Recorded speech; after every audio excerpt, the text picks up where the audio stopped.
नमस्कार दोस्तों। आज मैं आपको सुनाने जा रहा हूं एक मोटिवेशनल कहानियों।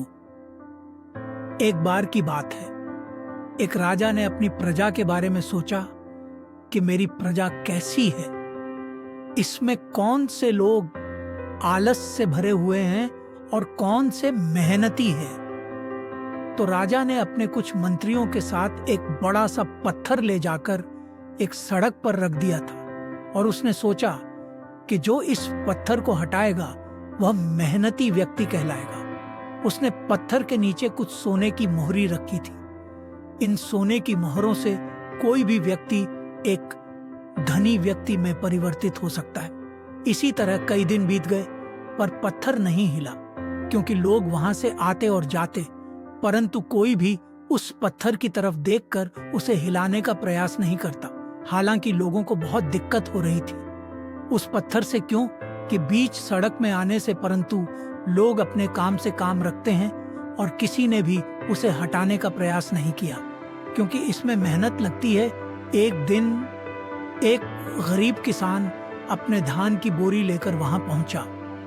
उसने देखा कि सड़क पर पत्थर पड़ा हुआ है। उसके मन में ख्याल आया कि अगर उस पत्थर को हटा दिया जाए तो लोगों को आने जाने में कोई परेशानी नहीं होगी। किसान ने अपनी मेहनती हाथों से पत्थर को हटाने का प्रयास किया। जैसे ही उसने पत्थर को हिलाना शुरू किया, बड़ी ही मशक्कत के बाद पत्थर हिला और उसके नीचे से कुछ सोने की मोहरी निकली। सोने की मोहरों को देखकर किसान आश्चर्यचकित हो गया और वहां बहुत ज्यादा खुश हो गया।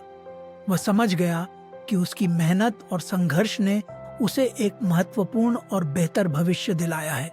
उसके तुरंत बाद किसान अपने राजा के पास जाता है और उसे पूरी कहानी के बारे में बताता है। तो राजा कहता है कि यह सोने की मोहरी तुम्हारी ही है, क्योंकि यह तुम्हारी मेहनत का फल है।